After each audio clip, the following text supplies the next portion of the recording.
Today I'm really pleased that we have a young lady with us who we've known many years, and she is one of our members. So over to you, Abbie. Who am I? My name is Abbie Clive. I'm 26 years old. I was born on the 6th of November 97. I have bilateral anophthalmia, and which also means that I have other conditions such as hearing deficit in my right ear and joint hypermobility disorder. I'm a radio presenter working for my local station, which is called Sheppey FM, and I also have a Braille qualification, which I gained after volunteering as a teaching assistant for a young blind child in my previous primary school. I did this after graduating from college. Brilliant. Well, Abbie, Yeah. what can you tell me about your earliest memories? The first thing I remember is to do with singing, because I love singing. And I was coming home from nursery. I think I was only 3. And I remember I was in the back of the car with my cousin's friend, Ben, half asleep, singing, believe it or not, Peggy Sue by Buddy Holly. Is that a favourite song? One of my favourites, yeah, courtesy of my granddad. I've got, like, a really kind of wide and eclectic taste in music because of my granddad. Yeah, but that's good though, isn't it? So that helps me with radio presenting as well. Wow. So that was a memory that you can recall about singing. And what else? Is there anything else that you remember that's really significant? I remember some of my days in nursery, because I went to Dalton House Nursery and I went to Jay's Nursery. Jay's Nursery, my mum had to support me because they didn't have the support at the time there. But I remember sort of just generally playing in nursery. Jay's Nursery used to have like a toy corner that we used to go to and things like that. So I don't remember anything specific, but I do remember being at nursery. And I also remember I started primary school a year early. Oh wow! I ended up doing 2 years in reception. And how did that go? How did reception go? Loved it. To be honest, mainstream schools were. All the students kind of wanted to be friends with me. They wanted to help me. My first year of primary school, I kept being invited to parties. I was constantly at birthday parties, constantly being invited to people's houses and things like that. Mhm. And the children were always really good with me in primary school. All the way through primary school, we used to have a buddy system where one of the students would take me to lunch each day. Certain students would look after me in the playground at break times, things like that. Wow. So really, they totally included you in everything, and everybody sort of helped you, didn't they? Would that be correct? Yeah. I went to Reculver Primary School in Herne Bay, and they are really, really good with inclusion, with not just blindness but any conditions. Mm-hmm. They're really, really good at including anyone with special needs. Wow. You would be integrated rather than being segregated. Right. Well, that's a very positive thing, isn't it? Yeah. Especially when you're somebody who has a disability like yourself with the blindness. So when you finished there, where did you go for your next adventure in education?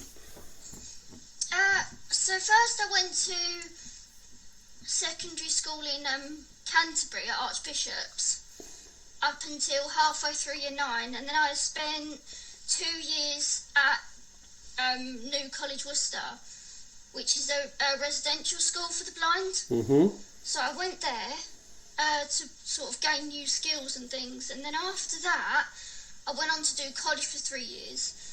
I would say college was a more positive experience for me. Right. I enjoyed college a lot more. Which college was that? Dalton. Oh, at Dalton. And that's could you explain where Dalton House is? So it was originally in Sevenoaks. Yeah. But that one closed down. So where I went to was in Bromley, and what they did was, for your studies and like your courses and everything, you went to Bromley College. So you was in mainstream college for your studies, and then you went back to rented houses with staff who would then teach you life skills. So like in the evenings we were cooking the dinner, obviously under supervision, but it actually got to the point where I invited my sister and her partner round for a chicken curry, cooked all by me. I did it completely on my own. And were they okay? Did they enjoy it? Yeah. So you got good feedback on your chicken. I'm going to remember that. Chicken curry. Yeah. Chicken curry. See, there you go. Well, what they used to do, we had, I don't know if you've heard of an active fry. I have. We had one of them at Dalton, and they were the ones who introduced me to it. And I was cooking, all of us, we were cooking like chili con carne. We were doing, I even learnt to do cannelloni. Wow. Which is like a very complicated Italian I'm sure dish it is. involving trying to get mince and bolognese sauce into pasta tubes, which was rather messy. I can imagine. Until we got used to it. I think the first time I tried doing it, I was using a piping bag. Right. And me and my staff member who was with me got absolutely covered. Because it probably went here, there, and everywhere. Yes. So you had a lot of positivity at Dalton as well.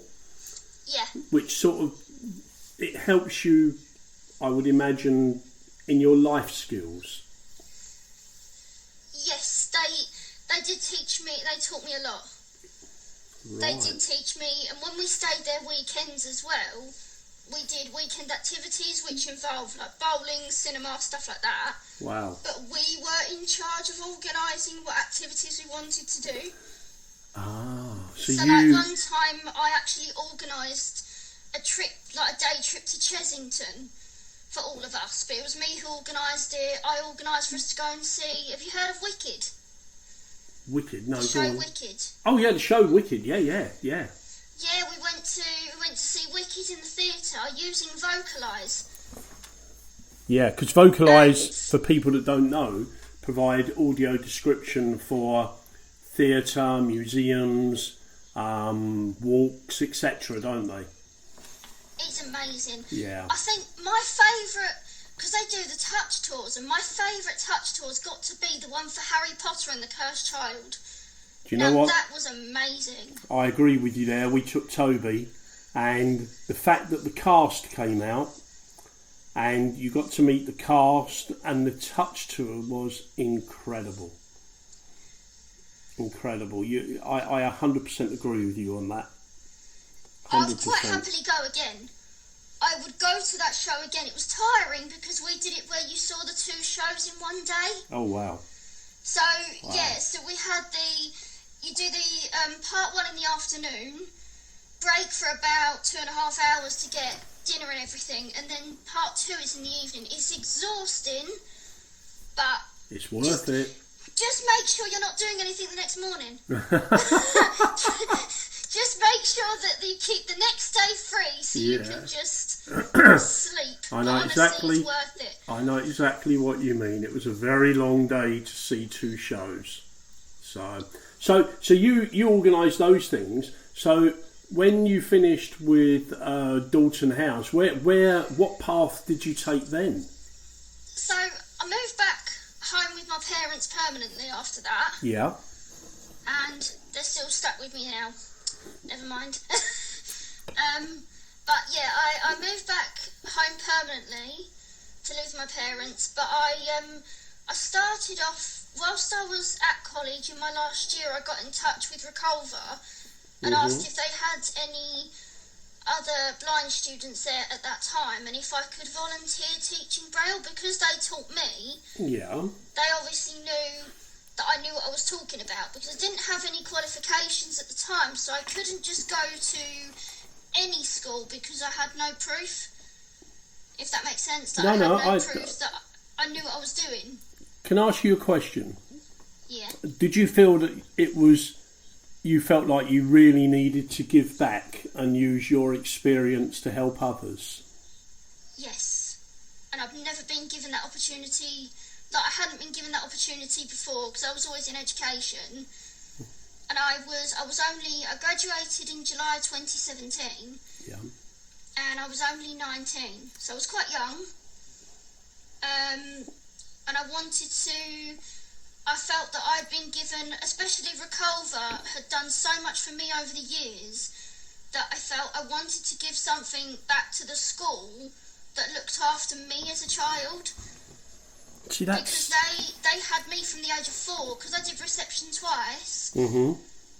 They actually looked after, they basically brought me up since the age of 4.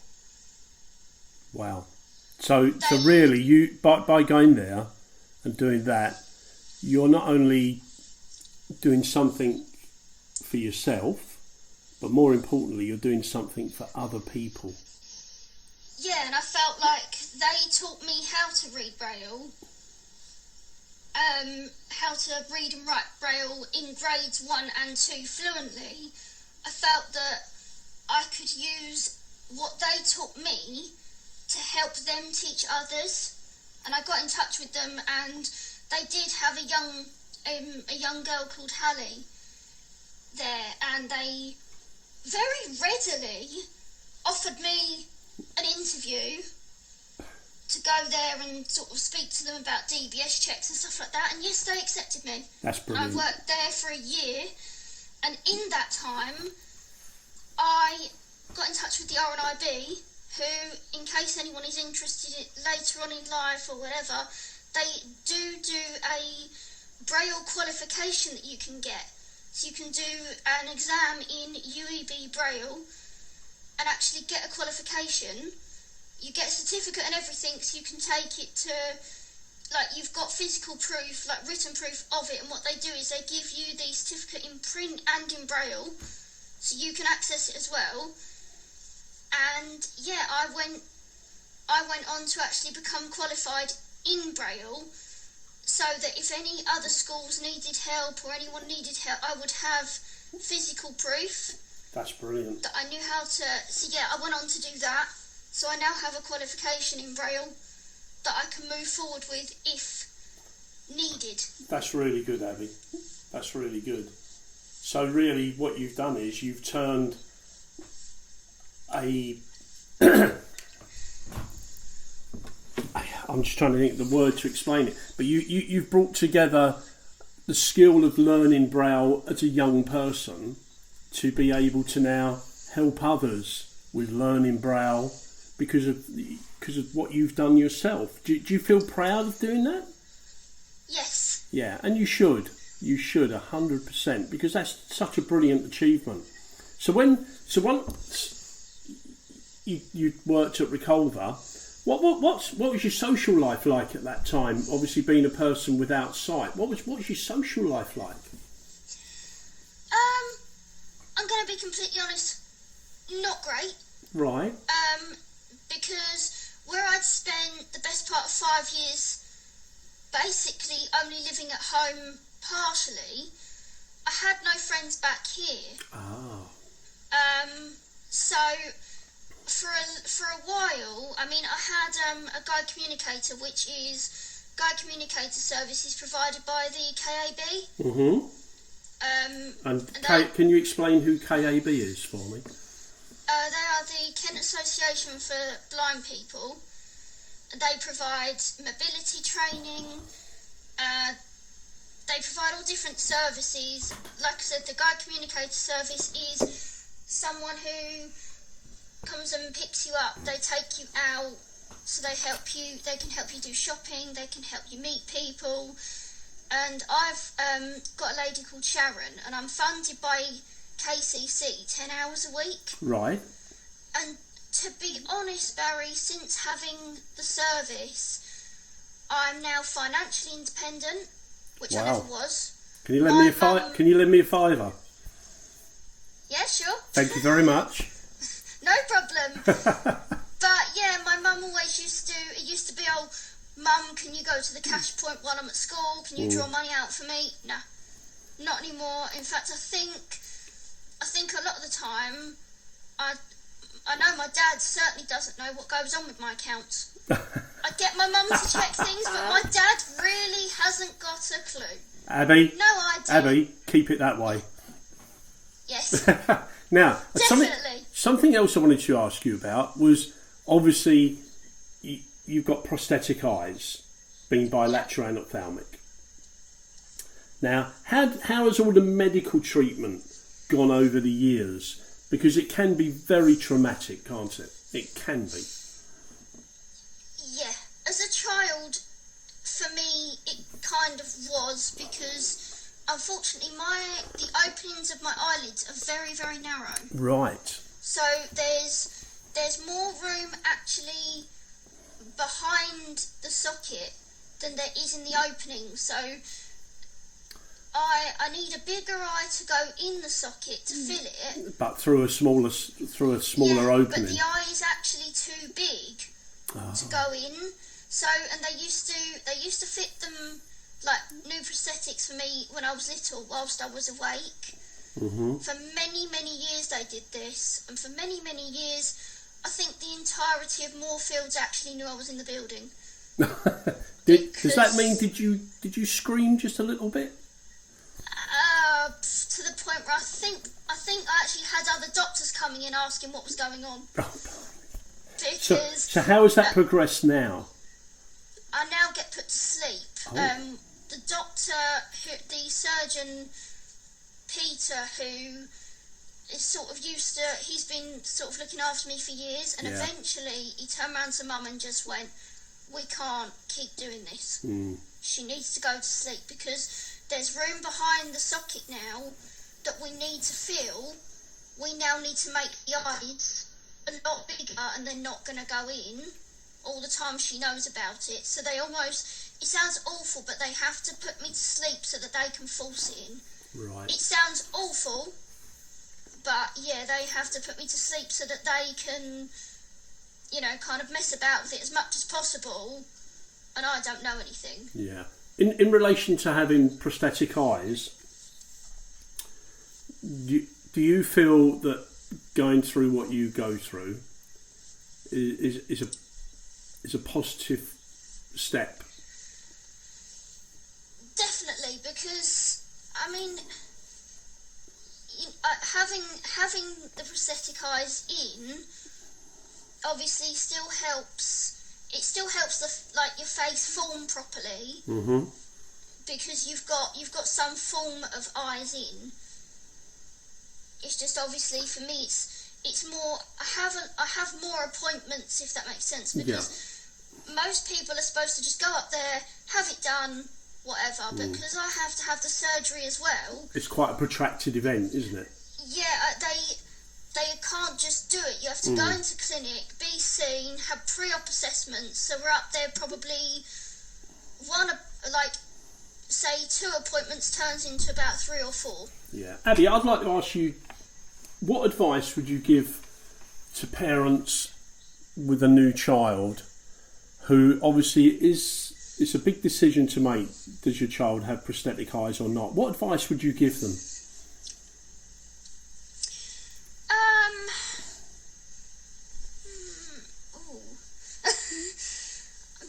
I'm just trying to think. I mean, I've always had them.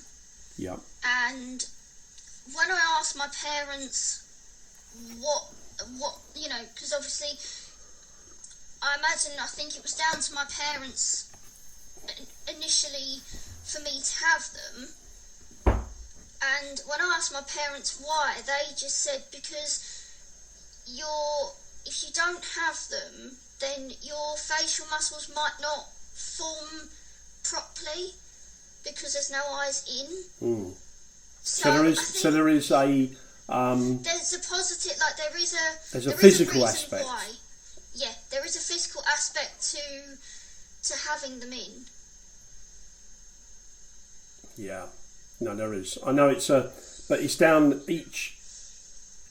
to each individual group of parents, isn't it, to make that decision. It's a very hard decision. because I did actually ask my parents why. Because I was told before, I assumed that everyone with BA had prosthetic eyes in. Yeah. And I was told that actually no, not everyone does. So I actually did ask my parents why. Yeah. Why, why did you do it? And they just said because we was more concerned about whether your facial features would form properly. Yeah. Without the eyes in, would the muscles form correctly? Yeah, I know exactly what you mean. We had the same discussions regarding Toby. So now, Abbie.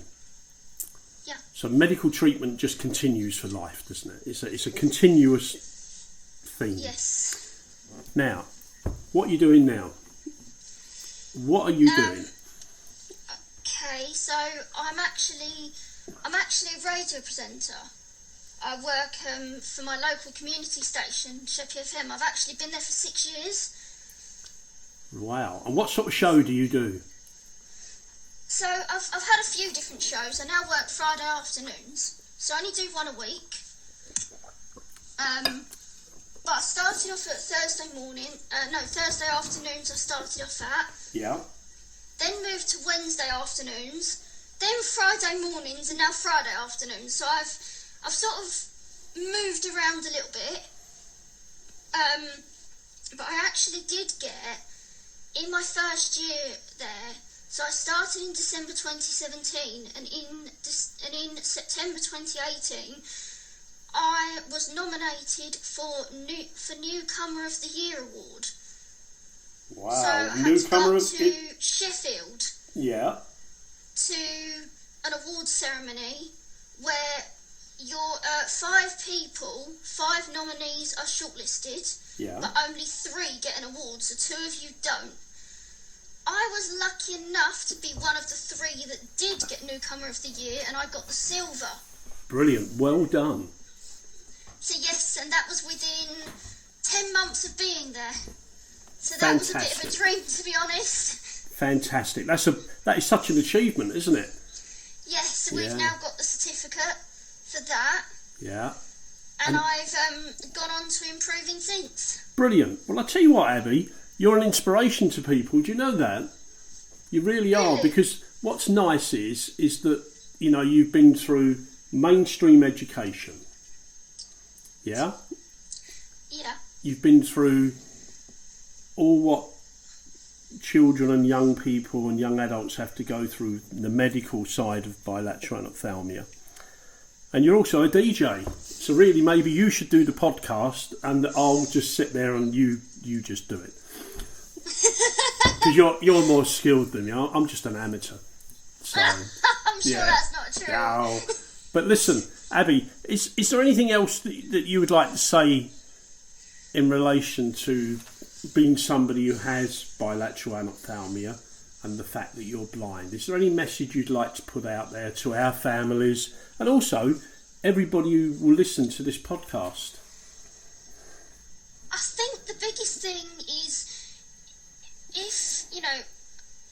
if your child is born with bilateral anophthalmia, I think the biggest thing I can say is, I know it's daunting.